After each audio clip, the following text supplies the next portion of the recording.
Don't look at the bride. I need every single person in this room to turn around and look at the man trying to fade into the corner. 200 heads turned. 200 pairs of eyes found Evan Calder, the single father who had spent 10 years perfecting the art of being the backup dancer in his own life. And in that moment, as his pulse hammered in his throat and his son's voice echoed through his mind, "Dad, you need a hobby that's not me," he realized that sometimes the hardest thing a man can do isn't raise a child alone. It's accepting that he deserves to be seen. If you want to discover what happens when a father stops hiding behind his armor, stay with me until the very end. Hit that like button and comment on the city you're watching from. I want to see how far this story reaches. The invitation had arrived 4 weeks ago, and Evan Calder had done what he always did with things that threatened to disturb his carefully calibrated life.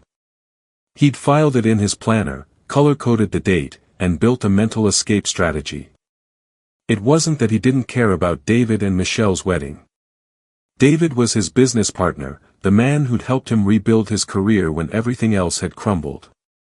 But weddings were dangerous territory for men like Evan.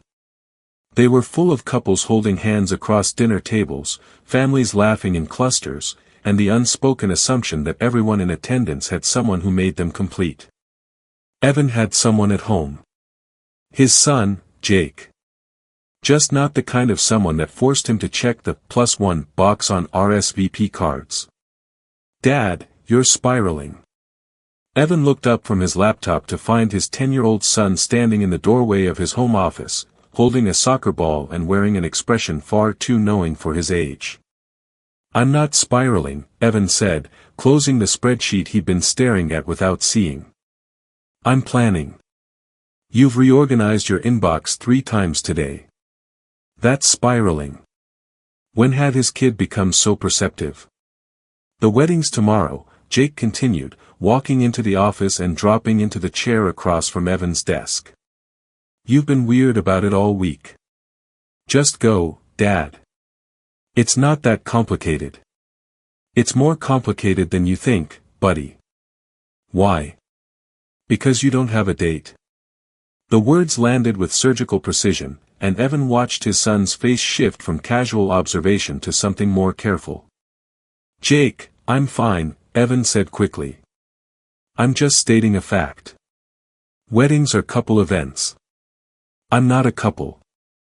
I haven't been a couple in 10 years, and showing up alone while everyone else celebrates their perfect partnerships isn't exactly appealing.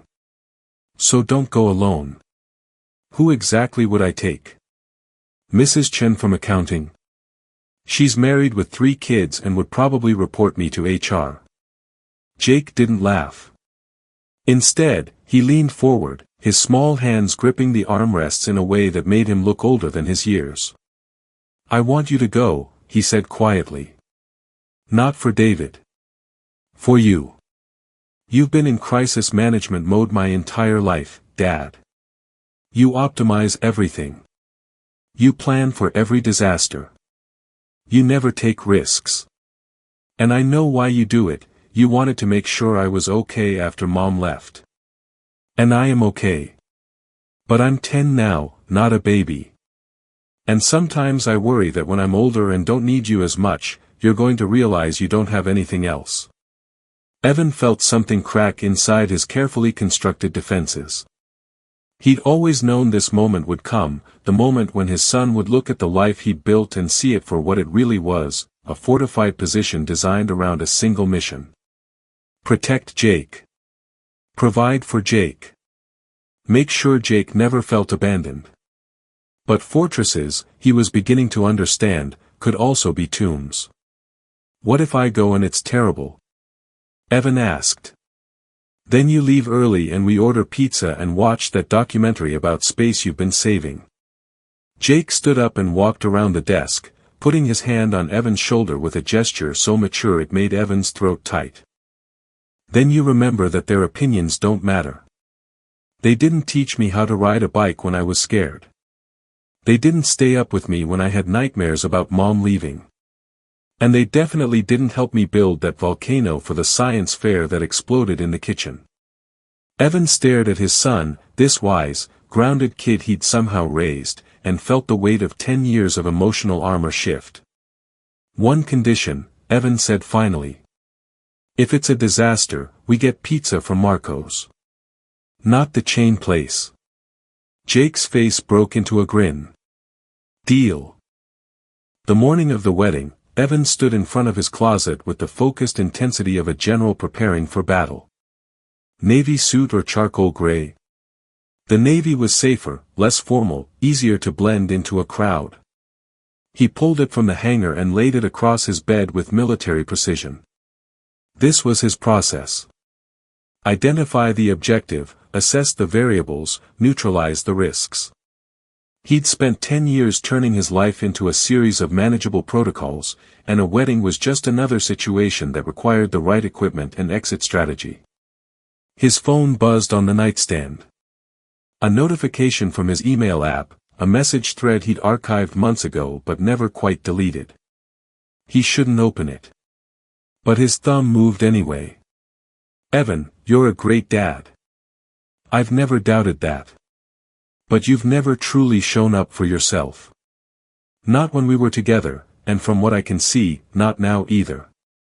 I hope one day you figure out that being present for Jake means being present for yourself too. Michelle." The words hit the same way they had the first time he'd read them, 6 months after the divorce was finalized. He'd archived it because he didn't know what to do with the truth it contained. He closed the email and looked at himself in the mirror. The suit fit well. His hair was graying at the temples in a way that made him look distinguished rather than tired.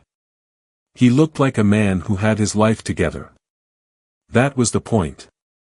"You're doing the thing again." Evan turned to find Jake leaning against the doorframe, still in his pajamas, holding a bowl of cereal. "What thing?" "The robot thing. Where you turn into mission control dad instead of just regular dad." Jake took a bite of cereal. "You've checked your watch 3 times in the last minute. The wedding isn't for 4 hours. I'm just planning my day. You're building armor." Jake walked into the room and sat on the edge of the bed. "You always do this when you have to go somewhere you don't want to go.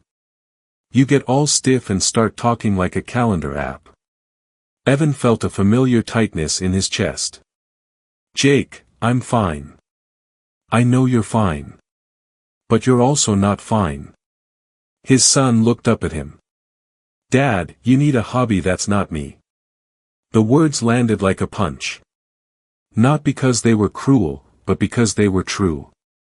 Delivered with the casual honesty that only a 10-year-old who'd spent his entire life watching his father optimize every moment could manage. Evan sat down next to his son. "When did you get so smart?" "I've always been smart. You just don't listen when you're in planning mode." Jake set his cereal bowl on the nightstand. "Just go to the wedding. Talk to people. Maybe even have fun. You're allowed to do that, you know." Evan looked at the suit laid out on the bed, the tie already selected, the shoes polished to a mirror shine. His armor. His protocol for remaining invisible while technically being present. "Okay," he said quietly. "I'll go. And I'll try. That's all I'm asking." Jake stood and headed for the door, then paused. "But seriously, Dad. If you come home and tell me about venue logistics instead of actual human interactions, I'm staging an intervention." Despite himself, Evan smiled. "Deal." After Jake left, Evan picked up his phone and opened the email one more time. "You've never truly shown up for yourself." He read the words again, then closed the app and set the phone face down. Maybe today, he'd try to prove everyone wrong. Even if it terrified him.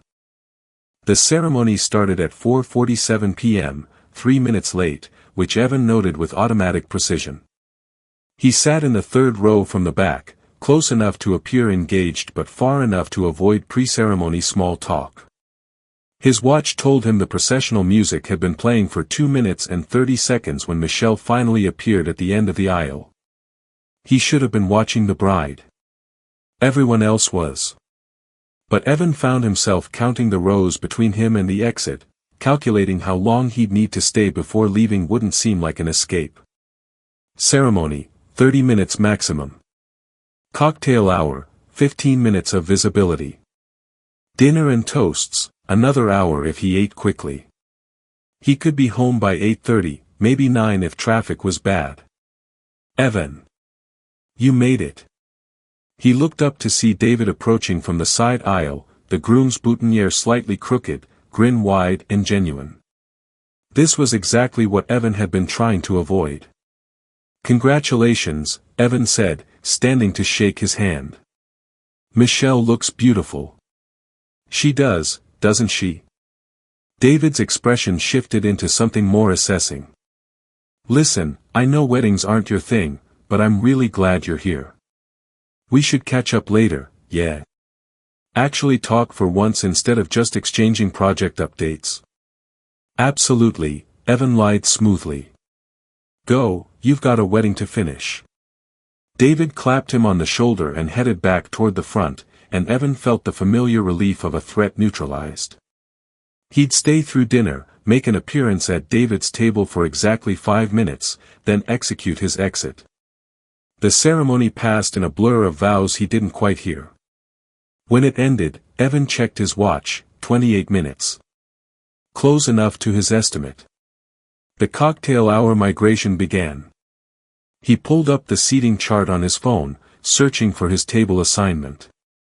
When he found it, he felt his jaw tighten. Table 14, singles and strays. David's dark humor, no doubt. The table was positioned near the service entrance, close enough to be included but far enough to be forgotten. Perfect for people who needed an escape route. Perfect for people like him. When he reached table 14, he found it mostly empty except for one man already seated, scrolling through his phone.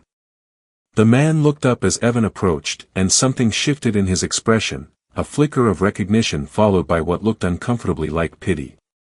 You're Evan Calder, right? David's partner? The man extended his hand. Marcus Chen. I work in acquisitions. David's mentioned you. Nice to meet you, Evan said, taking his seat and immediately positioning his chair for optimal exit access. So, Marcus said, his tone carrying forced casualness, flying solo tonight? There it was. The question wrapped in concern, delivered with careful sympathy people used when they thought you were fragile. My son had a soccer game, Evan said automatically, the lie smooth and practiced. Ah. Marcus nodded slowly. That's great that you're so dedicated. Must be tough, though. Doing it all on your own. Evan felt something cold settle in his chest. This was exactly what he'd feared. The judgment disguised as compassion, the assumption that his life was somehow incomplete. It's fine, Evan said, his voice flat. I'm fine.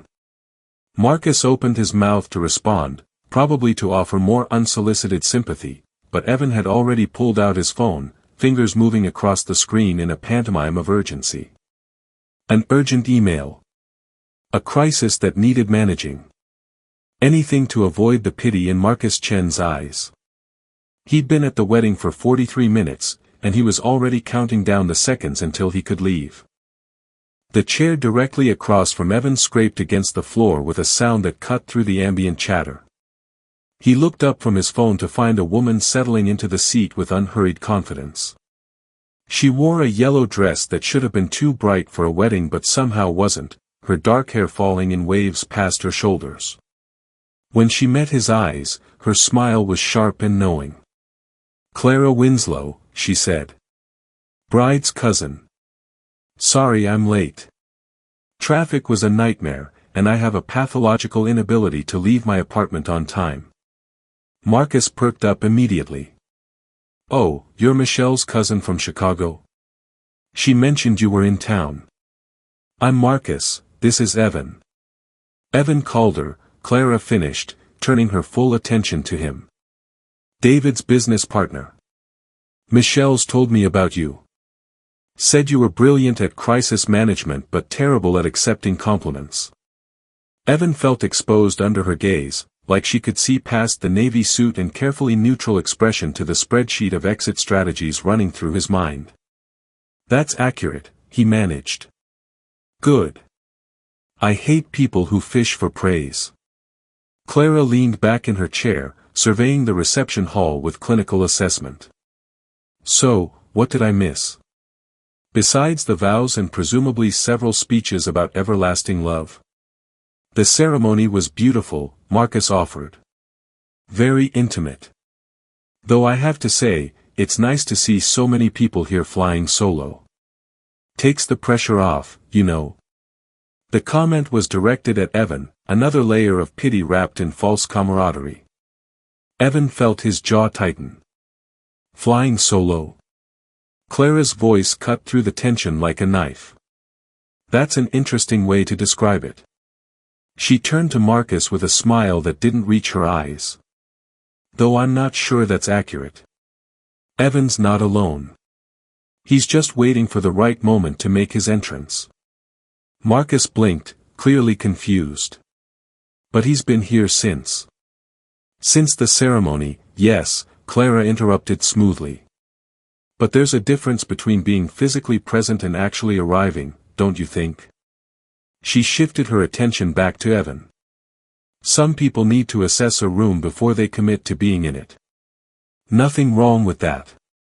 Evan stared at her, caught between gratitude and suspicion. He didn't know this woman. She had no reason to defend him. Marcus seemed to sense he'd lost control of the conversation and retreated back to his phone. Clara watched him go, then turned back to Evan. You're welcome. I didn't ask for that. No, but you needed it. She picked up the menu card at her place setting. Let me guess, you've been calculating your exit strategy since you walked in. You've already decided you'll stay through dinner, make an appearance at David's table during dessert, and be out the door before the dancing starts. Am I close? Evan said nothing, which was apparently answer enough. Thought so. Clara set down the menu card. Here's the thing, Evan called her. I'm going to be sitting across from you for the next 2 hours minimum. We can do this one of two ways. Option 1, you keep treating this table like a hostage situation, checking your watch every 5 minutes and radiating discomfort until I start feeling uncomfortable too. Option 2, you accept that you're stuck here, stop trying to disappear, and we actually have a conversation. What makes you think I want option 2? Clara's smile shifted into something more genuine. Because if you really wanted to be invisible, you wouldn't be sitting at table 14, singles and strays. You'd have found a reason to skip the wedding entirely. She leaned forward. You're here because some part of you wants to be. You're just terrified someone might notice. Evan felt his carefully constructed armor crack. This woman he'd known for less than 5 minutes had managed to see through every defense he'd spent the morning building. Who are you? He asked quietly. Clara picked up her water glass. Someone who recognizes a fellow escape artist when she sees one. Dinner arrived in waves that Evan barely tasted. Clara had pivoted the conversation into safer territory, Michelle's tendency to overplan, the absurdity of wedding favors, the acoustic crimes being committed by the string quartet. But underneath the casual banter, Evan could feel something else humming between them. You're very good at this, Evan said between courses. Clara looked up. At what? At seeing people. At cutting through their defenses. He set down his fork. It's not just observation. You understand the architecture of how people hide because you've built the same walls. Something flickered across Clara's face, surprise, or the discomfort of being accurately read. So what are you hiding? The question came out before Evan could stop it. Clara was silent for a long moment, her fingers tracing the rim of her wine glass. When she finally spoke, her voice had lost its sharp edges. I'm a writer. Freelance. I spend most of my time documenting other people's lives, their stories, their vulnerabilities. I'm very good at it. She paused. It's the perfect profession for someone who wants to stay close to human connection without actually risking any. That sounds familiar. I thought it might. Clara took a sip of wine, her hand not quite steady. I left a relationship 3 years ago. He was a good man, stable, wanted marriage, kids, the whole narrative. But I couldn't do it. I kept waiting for him to realize I was too much. Too intense, too opinionated, too present. So I left before he could leave me. The honesty in her voice made Evan's chest tighten. He recognized the logic, the preemptive strike against abandonment. Your ex-wife left, Clara said, not a question but a statement. 10 years ago. She said I was emotionally unavailable, that I treated our marriage like a project to manage instead of a relationship to live in. Evan looked down at his hands. She wasn't wrong. But by the time I figured out how to fix it, she'd already decided she was done. And you've been managing your life like a crisis ever since. It's safer that way. I can't fail at something if I never fully commit to it. Clara leaned forward, her expression stripped of its earlier sharpness. I do the same thing, you know. I interview people, I get close to their pain, I write about their struggles. Then I file the story and move on before anything gets too real. I tell myself it's because I respect boundaries, but really it's because I'm terrified of being the one who's too much to handle. You think you're too much? I know I am. I'm loud in quiet rooms. I ask questions nobody wants to answer. I notice things people would rather keep hidden. She smiled without humor. My mother used to tell me I was exhausting. That I felt everything too deeply, cared too much, pushed too hard. She left when I was 12. Said she needed space to breathe. Evan felt something crack in his chest. The recognition that someone else carried the same weight, the same fear of being fundamentally too broken to deserve staying. So we're both running, Evan said quietly. In opposite directions, maybe. You're running from visibility. I'm running from staying still long enough for someone to leave me. Clara's eyes met his, uncertain for the first time. But we're both running. Around them, couples began making their way to the dance floor. What happens if we stop running? He asked. Clara's smile was sad and knowing. I don't know. I've never tried. Me neither. The band leader's voice cut through the reception hall. All right folks, this next one's for everyone. No wallflowers allowed. Grab a partner and get on the dance floor. Evan felt his shoulders tense automatically. But Clara was already standing, extending her hand with a look that dared him to refuse. Don't even think about it, she said. You've spent the entire evening sitting down. Time to prove you're not actually bolted to that chair. I don't dance. Liar. Everyone can sway and shuffle. She kept her hand extended. Come on, Calder. You've already told me about your failed marriage and emotional unavailability. A dance is nothing compared to that. Despite himself, Evan found his hand reaching for hers. The dance floor was crowded with couples moving in easy synchronization. When Clara stepped into his arms, he felt the last of his carefully constructed distance collapse. She was close enough that he could smell her perfume, something clean and sharp. Her hand rested on his shoulder with casual confidence. See? Not so terrible, she said as they moved in a slow circle. I'm counting steps in my head. Of course you are. Clara's smile was genuine now, unguarded.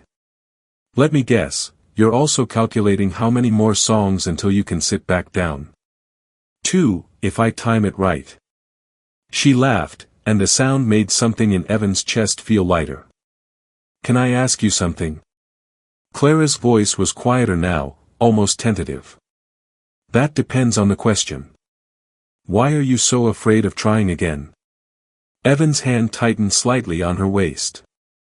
I already told you. My ex-wife. That's not what I'm asking. Clara's eyes were locked on his, unflinching. I'm asking why you're afraid to try. Not why you failed before, but why you won't risk failing again. The answer rose in his throat like something he'd been choking on for years. Because Jake will see it, he said finally.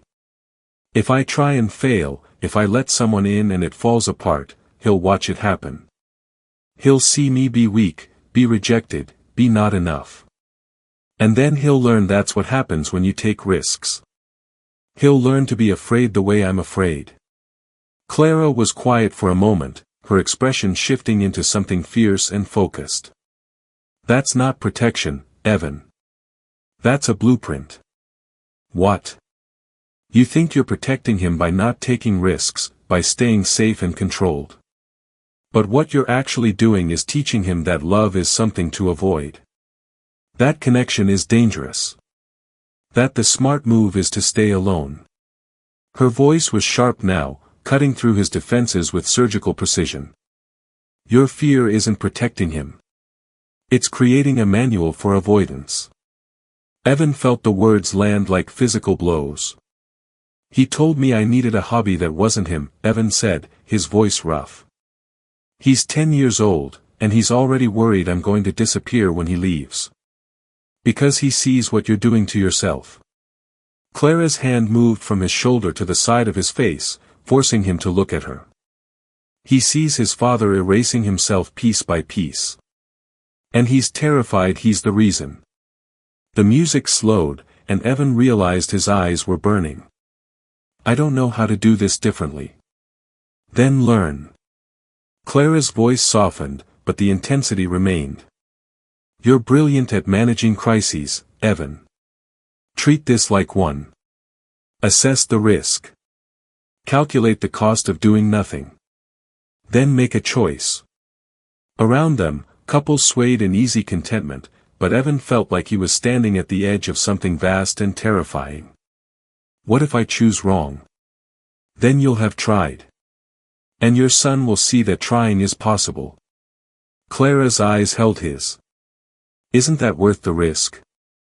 They'd barely made it back to their table when the sound of silverware against crystal cut through the reception hall. David stood at the head table, microphone in hand, his face flushed with champagne and happiness. If I could have everyone's attention, he said. I promise to keep this brief because I know you're all here for the cake, not my speeches. Polite laughter rippled through the crowd. Evan felt his stomach tighten. I want to thank everyone for being here tonight, David continued. Especially my business partner and friend, Evan Calder. He raised his glass toward table 14, and Evan felt 200 pairs of eyes follow the gesture. Evan, you're the reason our company exists. You're a rock. Steady, reliable, the guy who shows up no matter what. Evan forced a smile, already preparing his modest nod of acknowledgement.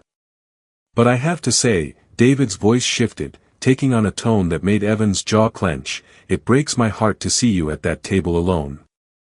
You've given so much to everyone else, to your son, to the business, to your clients. I just wish you'd give yourself permission to have someone to share it with. You deserve that, buddy. We all want that for you. The reception hall fell into an uncomfortable silence. Evan could feel the weight of every gaze, the collective pity pressing down on him. His mind raced through exit strategies, but his body felt frozen. Then Clara stood up. Not just stood, she stepped onto her chair with confident precision. The movement was so unexpected, so audacious, that the entire room seemed to hold its breath. Excuse me, Clara's voice rang out, clear and commanding. David, I'm going to interrupt you for just a moment. David blinked, confused. Clara? Don't look at the bride, Clara said, her voice cutting through the silence like a blade. I need every single person in this room to turn around and look at the man trying to fade into the corner. 200 heads swiveled.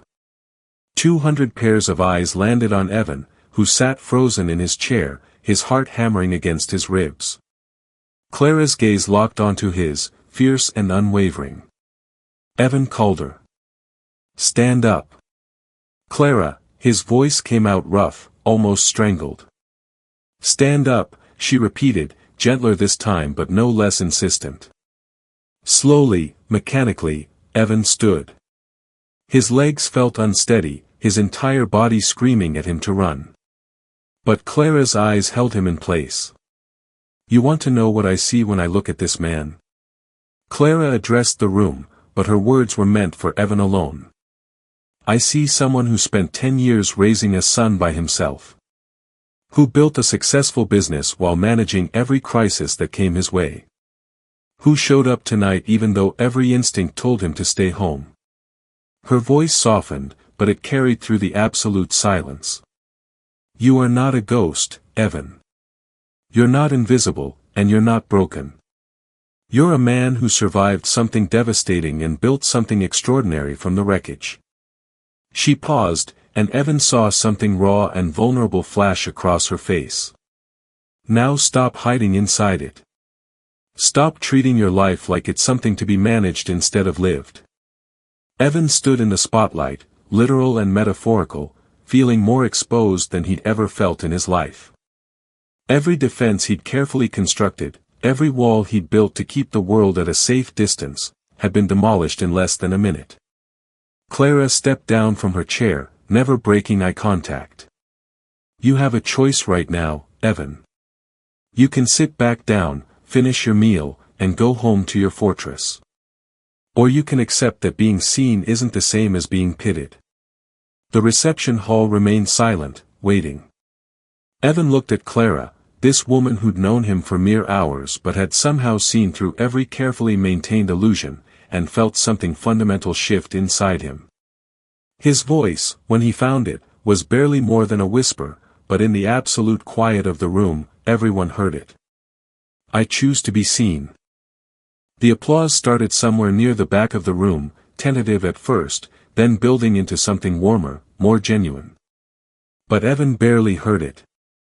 His entire focus had narrowed to Clara, standing a few feet away, her expression stripped of its usual armor, showing something raw and uncertain and achingly hopeful. He understood it now, the reason she'd done this. It wasn't cruelty or drama for its own sake. It was desperation. A woman who'd spent her entire life running from being too much, from caring too deeply, making herself vulnerable in the most public way possible because she'd recognized something in him worth saving. She'd stopped running. For him. The realization hit Evan like a physical force, knocking loose something that had been lodged in his chest for 10 years. Clara hadn't just called him out. She'd stepped into the light with him, refusing to let him face the exposure alone. He took a breath, the first real breath he'd taken since David had started his toast, and felt his lungs expand in a way that felt almost foreign. Then he walked toward her. The distance between them couldn't have been more than 10 feet, but it felt like crossing a continent. Every step was a choice, a deliberate movement away from the safety of his carefully managed life and towards something terrifying and uncertain and completely outside his control. When he reached her, he didn't say anything. He just extended his hand. Clara took it, her fingers lacing through his with surprising firmness, and together they walked toward the exit. The applause continued, mixed now with a few whistles and someone's enthusiastic yes, but Evan didn't look back. He kept his eyes forward, his hand wrapped around Clara's, feeling the warmth of her palm against his like an anchor. They pushed through the double doors into the cool evening air of the venue's terrace. The noise of the reception faded to a muffled hum behind them, replaced by the sound of distant traffic and the rustle of wind through ornamental trees. Evan stopped just past the doorway, still holding Clara's hand, and turned to face her. "I was running," he said, his voice rough. "For 10 years, I've been running. From connection, from risk, from the possibility that I might fail again. I turned my entire life into a crisis management protocol because protocols don't hurt you. They don't leave. Clara's eyes were bright. I know, she said quietly. I stopped you. You did more than that. Evan felt his throat tighten. You stepped into the spotlight with me. You made yourself visible when you're just as terrified of it as I am. Maybe more terrified, Clara admitted. I've spent my whole life believing I was too much for anyone to handle. But watching you try to disappear tonight, I realized that being too much is better than being nothing at all. Evan looked at her, really looked at her. The confident woman who'd defended him at dinner, the vulnerable one who'd confessed her own fears, the fierce one who'd stood on a chair and demanded an entire room see him. All of her, complicated and sharp and impossibly brave. I want to see you again, he said. Not for a date. Not for some carefully planned evening where we both pretend to be people we're not. He squeezed her hand. I want to see if we can still be seen. Together. Without the armor. Clara's smile was small and genuine and entirely unguarded. That's terrifying. I know. I'll probably push too hard. Ask too many questions. Care too much. Good, Evan said. I need someone who won't let me retreat. And you'll probably try to manage this like a crisis. Make spreadsheets. Plan exit strategies. Probably. Evan felt the corner of his mouth lift. But maybe you can teach me how to stay instead. Clara stepped closer, her free hand coming up to rest against his chest, right over the place where his heart was still racing. I don't know how to do this, Evan. I've never stayed before. Me neither. He covered her hand with his. But I'm willing to try if you are.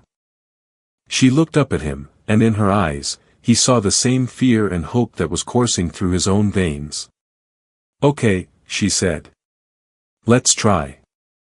3 months later, on a Saturday morning that smelled like fresh coffee and something slightly burnt, Evan stood in his kitchen watching foam overflow from a glass carboy onto the counter.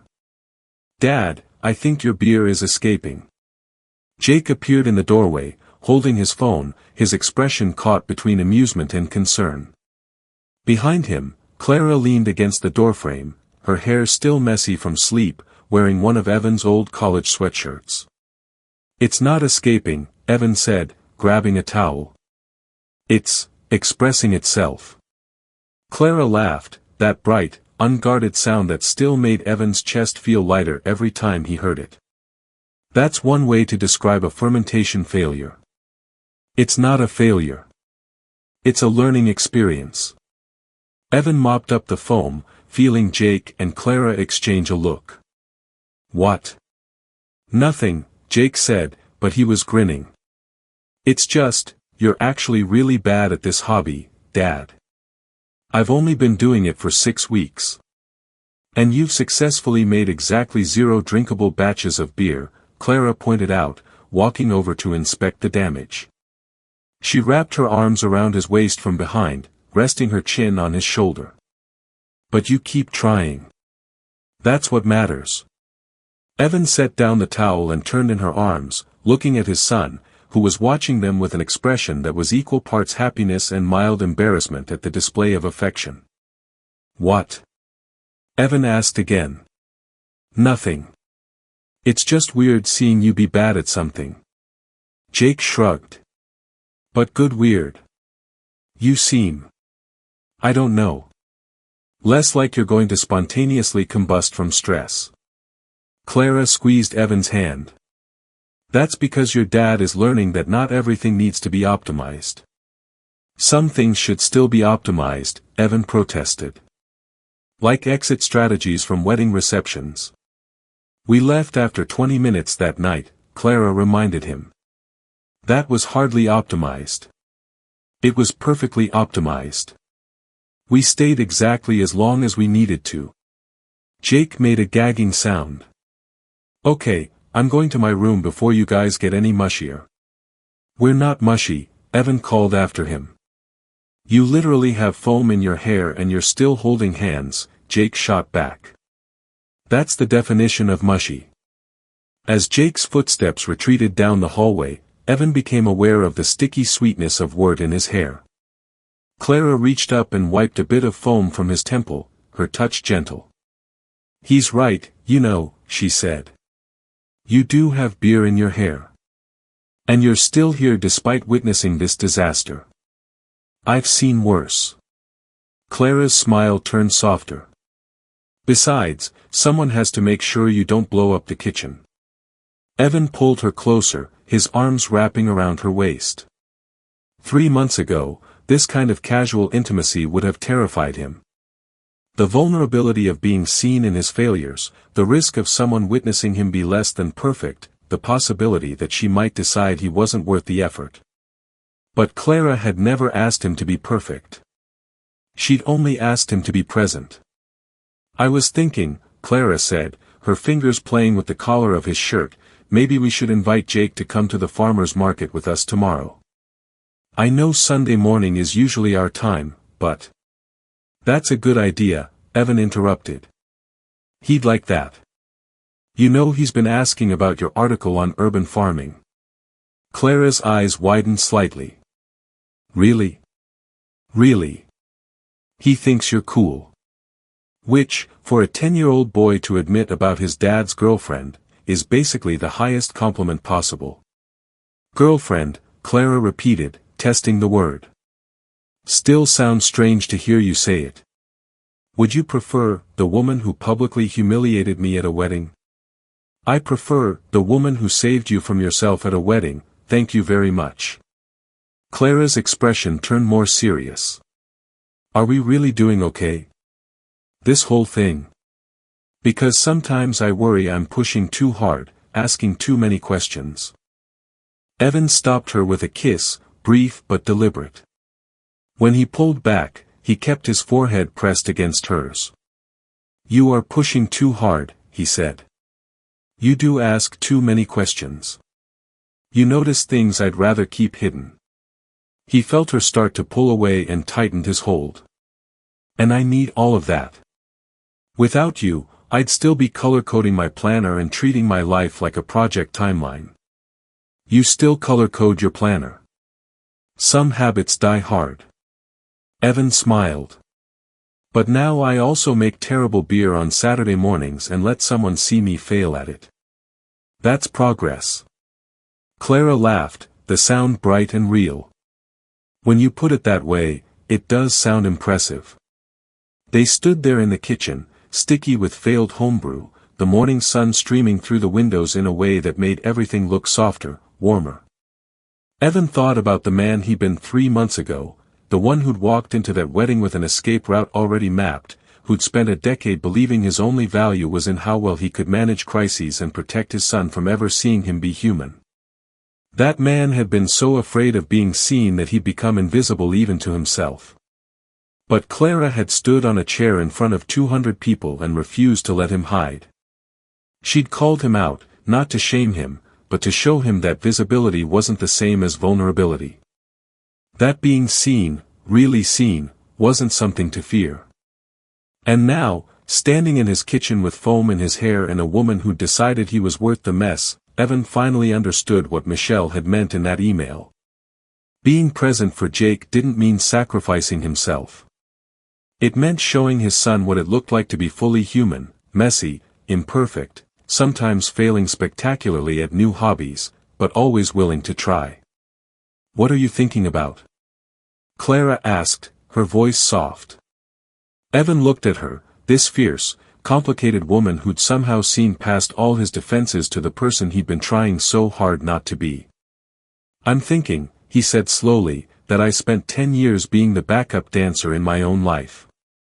Making sure I never took up too much space, never demanded too much attention, never risked being center stage. And now I'm thinking that being the backup dancer is a waste of a spotlight." He brushed a strand of hair from her face. "Jake was right that day. I needed a hobby that wasn't him. But more than that, I needed to remember that I'm allowed to take up space. To fail. To try things I'm terrible at. To let people see me being human. Clara's eyes were bright. That's very philosophical for someone covered in beer foam. The best insights come during disasters. Evan glanced at the overflowing carboy. Speaking of which, I should probably clean this up before it ferments on the counter. I'll help. Clara grabbed another towel. But only if you promise to let me write about this for my column. Absolutely not. Come on. Crisis management expert can't manage beer fermentation practically writes itself. That's exploitation. That's journalism. Clara bumped her hip against his. Besides, I changed your name in the wedding story. I can do it again. Evan paused in his cleaning. You wrote about the wedding? Of course I wrote about the wedding. A woman stands on a chair and redirects 200 people's attention away from a bride? That's a great story. She tilted her head. You didn't think I'd waste that material, did you? I hoped you might. Hope is not a strategy, Calder. You taught me that. Clara's smile turned softer. But if it makes you feel better, I made it about the courage it takes to stop running. About what happens when two people who've spent their lives hiding decide to be seen together. Evan set down his towel and looked at her, really looked at her. What did you title it? The Man in the Light. Clara's voice was quiet now. Because that's what you are, Evan. You're not the backup dancer anymore. You're the man willing to stand in the spotlight, even when it's terrifying. Even when you might fail. Especially then. Something shifted in Evan's chest, a final piece of armor falling away. For 10 years, he'd defined himself by what he'd lost, his marriage, his confidence, his willingness to be vulnerable. He'd built a fortress around his life and called it protection, when really it had been a prison. But Clara had shown him that the greatest thing he could teach Jake wasn't duty or sacrifice or how to manage every possible crisis. It was courage. The courage to be fully present. The courage to take up space. The courage to stand in the light and let the world see exactly who you are, failures and all. Hey, Dad. Jake's voice came from the hallway, and Evan turned to find his son standing in the doorway again, this time looking uncertain. Yeah, buddy. Can Clara stay for dinner? I was thinking we could order from Marco's and maybe watch that space documentary. The one you've been saving. Jake shifted his weight. I mean, if you guys don't have plans or whatever. Evan looked at Clara, who was watching him with that knowing expression, waiting to see what he'd choose. A year ago, hell, 3 months ago, he would have said yes immediately, grateful for any excuse to avoid being alone with his own thoughts. He would have filled the evening with noise and distraction, anything to avoid the quiet moments that might force him to confront the emptiness he'd been so carefully maintaining. But now, standing in his kitchen with a woman who taught him that taking up space wasn't selfish and a son who was learning that his father was allowed to be human, Evan realized something fundamental had changed. He wasn't afraid of the quiet anymore. He wasn't afraid of taking up space. He wasn't afraid of being seen. Pizza and space documentary sounds perfect, Evan said. Clara? She smiled, that bright, unguarded expression that still made his chest feel lighter. I'm in. But only if Jake promises not to judge your dad's terrible commentary about orbital mechanics. I make excellent commentary about orbital mechanics, Evan protested. Dad, you tried to explain gravity using a spreadsheet last time, Jake said, grinning. That's not excellent commentary. That's a cry for help. Clara laughed, and Jake joined in, and Evan found himself laughing too, really laughing, the kind of unrestrained sound that came from being completely, imperfectly present in a moment. This was it, he realized. This was what he'd been running from for 10 years. Not failure or rejection or the possibility of being hurt again. He'd been running from joy. From connection. From the messy, complicated, absolutely terrifying experience of letting people see him and choosing to stay anyway. But he wasn't running anymore. Evan looked at his son, laughing in the doorway. At Clara, sticky with failed homebrew and smiling like she'd never been happier. At the mess in his kitchen that he'd created while trying something new, something he was terrible at, something that brought him absolutely no strategic advantage whatsoever.